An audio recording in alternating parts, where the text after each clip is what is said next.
Weddings matter more than college. My sister said his dad took $52,000 from my daughter's fund, the one I'd secretly controlled since her birth.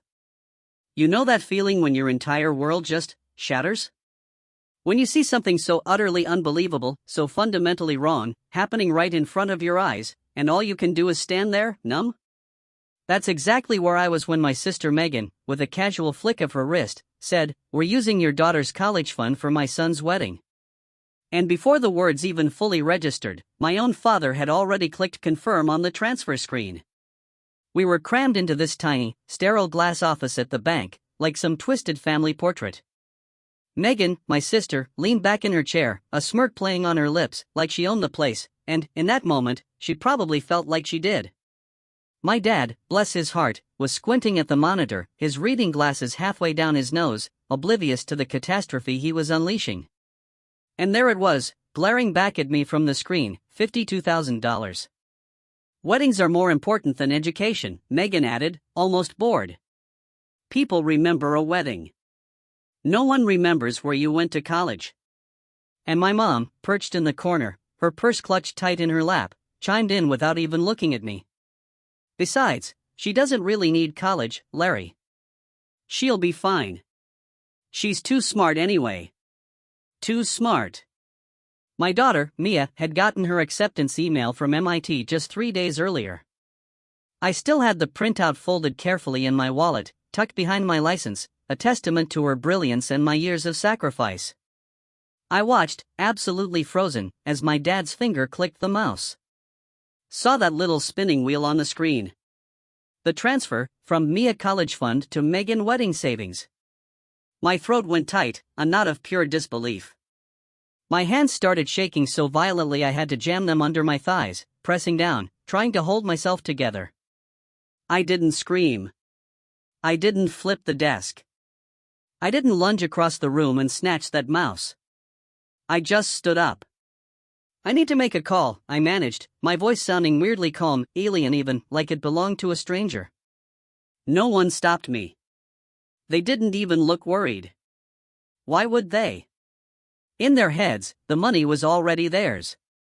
My name's Larry. I'm 45, I live in Boston, and I've been driving a cab since my early 20s. I know every one-way downtown, every shortcut to Logan, every pothole that never gets fixed. But more importantly, I'm a single dad to one incredible kid, Mia. She's 18, quiet, sharp as a razor, the kind of kid who reads physics textbooks for fun and apologizes when other people bump into her. Her mom left when Mia was just 2, said she wasn't built for this. I picked up extra shifts, learned how to French braid from YouTube, and started putting money away. At first, it was whatever I had left from tips at the end of the week. Sometimes $10, sometimes nothing. Then it was $50 a week, then $100. When rideshare apps came in and business got weird, I picked up nights, sacrificing sleep to keep those contributions steady. I opened that college fund the week Mia turned 1, started it with $25. For 18 years, I filled it. Birthdays, Christmas tips, airport cash, the crumpled 20s drunk businessman left wedged between the seats. Even when my parents or my sister needed just a little help, which was often, I still made sure something, anything, went into that account. My parents knew about it. So did Megan. They loved talking about how Mia would be the first college kid in the family. They'd brag to their friends about my genius daughter, then turn around and hand her a $10 Target gift card while showering Megan's son, Dylan, with $200 sneakers. Dylan is 23 now, golden boy, tall, athletic, big smile, average everything else. My parents treated him like royalty because he was the first male grandchild, and because he lived 5 minutes away and dropped by for dinner every other day to raid their fridge. Meanwhile, Mia got used to hearing, "Sorry, honey, we already promised Dylan we'd help with his car payment." Or, "We don't want to make the others feel bad by making a big deal about your grades. Be humble." And me? I helped constantly. 3 winters ago, when Megan and her husband were behind on their mortgage, I pulled $3,500 out of my own emergency savings and wired it. When my parents' water heater died, I put $1,800 on my credit card. When Dylan flunked out of community college and needed a fresh start, I bought him tools so he could try a little handyman thing. He lost half of them in 2 months. On top of all that, every first of the month, like clockwork, $600 went from my checking account into my parents' account. Just until we get over this hump, my dad said, 4 years ago. I kept telling myself it was family, that it would come back around, that when it was Mia's turn, they'd finally show up for her. I should have known better. 2 months before that disaster at the bank, Megan called me while I was waiting in the taxi queue at Logan. Good news, she chirped. Dylan and Ashley picked a date. For what? I asked, already knowing. The wedding? Seriously? She laughed. June next year. We're booking the waterfront venue. It's like 30 grand, but you only get married once, right? I whistled. That's a lot of money, Meg. It's a family event, she said. We'll all chip in. Mom and Dad are putting in 10. You've got Mia's college thing. You can help with a big chunk. Mia's college fund is for Mia, I stated, automatic. She's applying to MIT. That's not cheap. Megan snorted. MIT, Larry? Be serious. That's like movie stuff. She'll probably end up at stake with everyone else. And even if she does get in, that's what loans are for. Dylan needs this now. That was the first time I said no. I'll throw in for the rehearsal dinner, I told her, maybe 5-6 grand max, but I'm not touching Mia's fund. It's not negotiable. She went quiet then. I see. Wow, she said, dripping sarcasm. Good to know where we stand. Your niece and nephew will remember this. You know, I said, my daughter will too. They'd been punishing me for it ever since. Little digs at dinner. Comments about me hoarding money. Jokes about taxi drivers pretending they're rich. The monthly $600 suddenly felt less like help and more like tribute. Then Mia's MIT acceptance came in.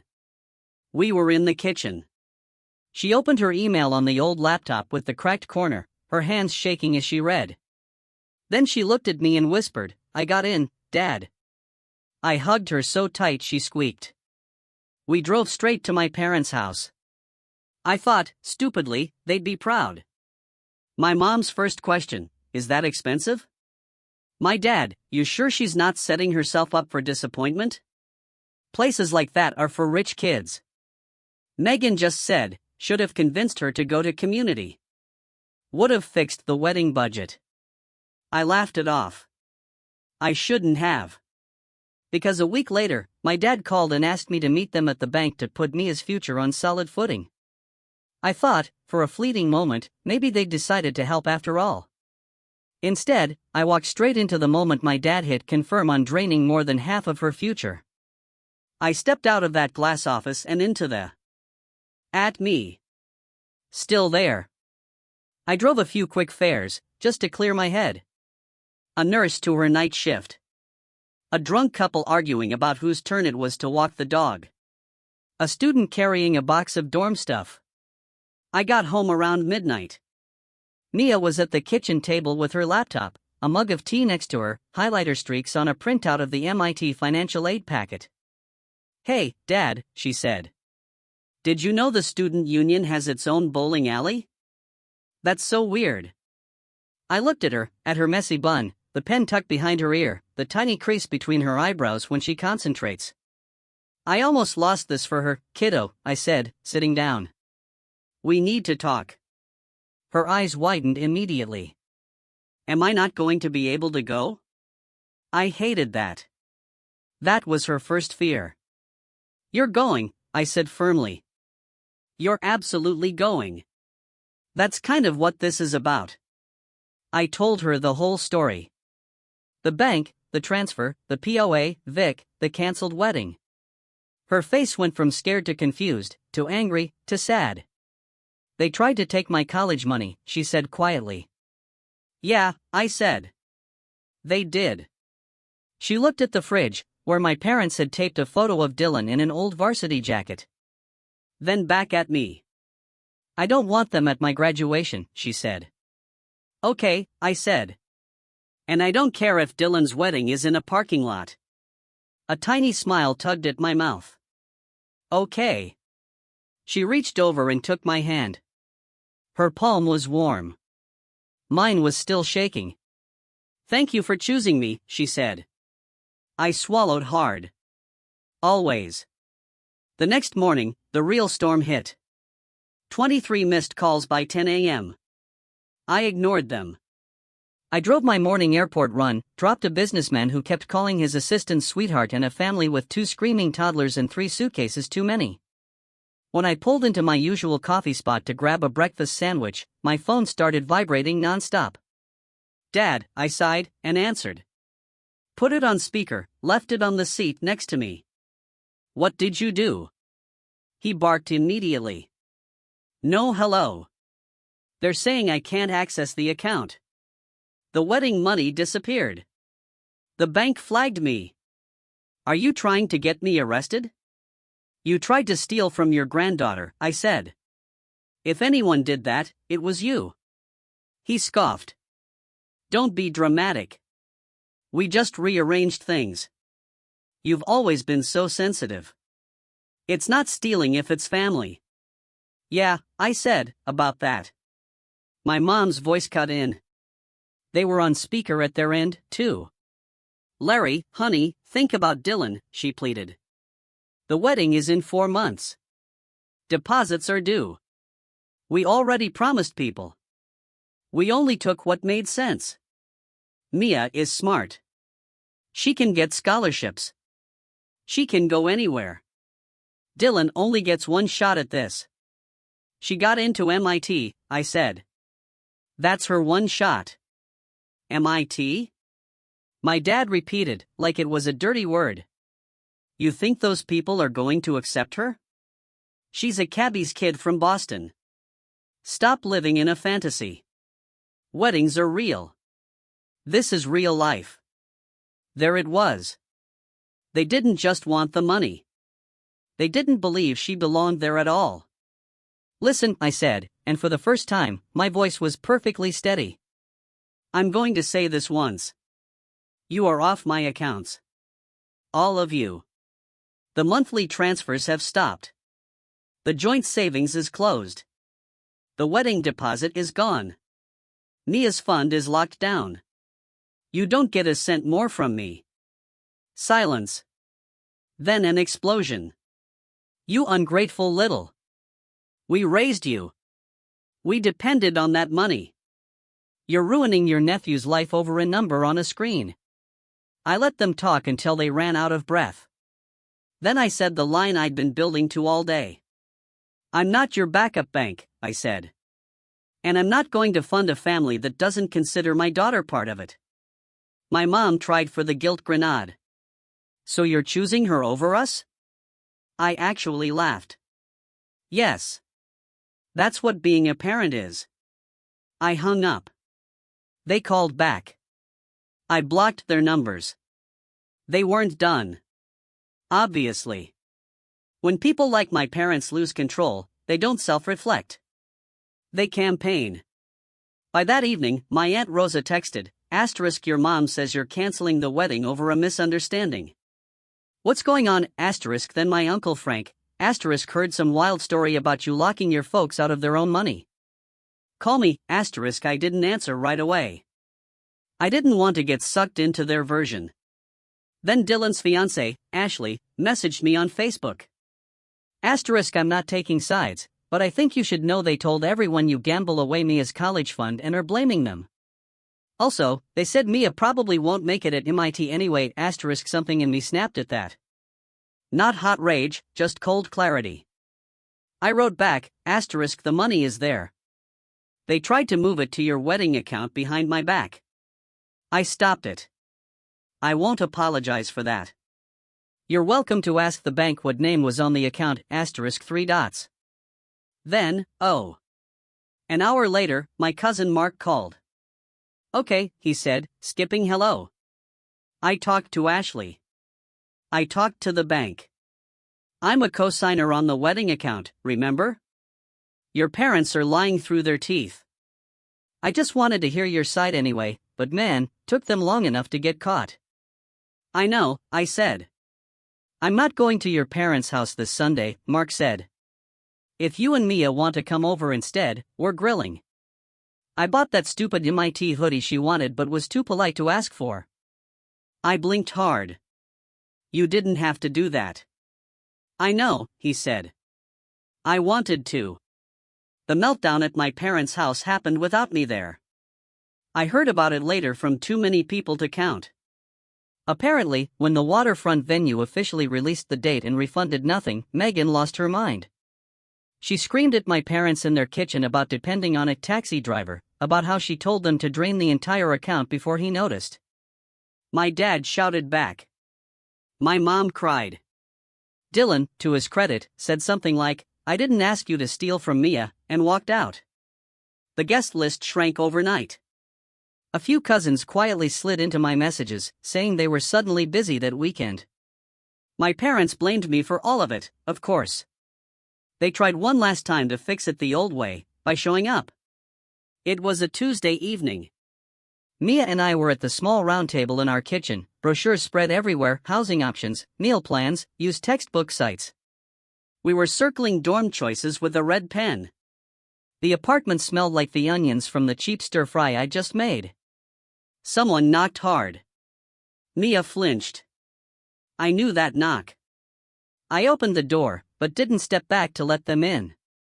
My parents stood in the hallway like they were posing for a picture. My dad in his old Bruins jacket, my mom with her lips pressed so tight they almost disappeared. We're here to talk some sense into you, my dad said, trying to push past me. I didn't move. There's nothing to talk about, I said. My mom glanced past me and spotted Mia at the table. You're confusing her, she said, dragging her into adult issues. She doesn't understand money. Mia stood up. She was shaking, but she came to the doorway anyway. I understand you tried to take my college fund, she said quietly. I understand you don't think I belong at MIT. My mom's mouth dropped open. That's not. We were just reorganizing. My dad snapped. Fine. You know what? Maybe we don't think you belong there. Maybe we think you're setting yourself up for failure. When you drop out, don't come crying to us. Mia didn't cry. She just nodded once. Don't worry, she said. I won't. Something in his face flickered then. Maybe he realized what he just said out loud. Dad, I said, keeping my voice flat. This is the last time I'm going to say this. You are not entitled to my money. You are not entitled to my kid's future. You don't get special treatment while insulting my daughter in my doorway. My mom tried the old line. Family doesn't turn their back on each other, Larry. You turned your back on her, I said, the second you decided her education was optional. We're done. I stepped back just enough to close the door. They didn't try to wedge a foot in. They didn't beg. They just stood there until the latch clicked. On the other side, I heard my mom whisper, he'll come around. He always does. For the first time in my life, she was wrong. Mia moved into her dorm in late August. We stuffed my cab with her whole life bedding, a lamp, 2 suitcases, a box of books, a bin of instant noodles. It was one of those Boston days where the air felt like soup. MIT was buzzing with carts, sweaty parents, way too cheerful orientation aides. We dragged her stuff up to the 4th floor. Her roommate's family was already gone, but they'd left a sticky note on the desk. Welcome, Mia. Smiley face. Jewels. We made her bed, tucked her MIT acceptance letter inside the closet door, and taped a little photo strip of us by her desk. Mark showed up with his wife and kids and handed Mia an MIT hoodie. You'll need this in like 2 weeks, he said. This place goes from sauna to freezer fast. She pulled it on, even though she was already sweating. We grabbed food from a truck by the river and watched the boats. There were 8 of us, me, Mia, Mark's family, and 1 cab buddy who refused to miss this Nerdcastle moment. On my phone, 3 unread texts from my mom, *, we heard move-in is today. We weren't invited. You'll regret this, asterisk maybe in another life, I'd have wanted the grandparent on the lawn photo. But looking at Mia's face, nervous, glowing, happy, I knew I didn't regret choosing her. On the drive back, it was just us, MIT shrinking in the rearview. You okay? I asked. Yeah, she said. Scared, but good. She paused. Do you think they'll ever apologize? I don't know, I said. Maybe. Maybe not. She nodded. Do they still get money from you? No, I said. They don't. She let out a long breath. Good. At a red light, I looked back at her. You know that account? I said. The one they tried to steal? It's yours. Not just for tuition, for whatever comes next. I just drove the cab and filled it. She smiled. Best driver I ever had. The light turned green. The MIT sticker on the back window caught the sun. As we pulled away, back home, the chair at the end of our tiny table stayed empty. I didn't rush to fill it. That night, I slid the latest statement from her fund into a folder labeled Mia, Future. I used to think my job was keeping everyone else afloat. Turns out, it's simpler. Protect my daughter. If my parents ever want back in, they'll know where to look. Not at a waterfront wedding bought with stolen money, but someday, at a graduation where the kid they underestimated walks in an MIT stole. And the only name on the check that got her there is mine.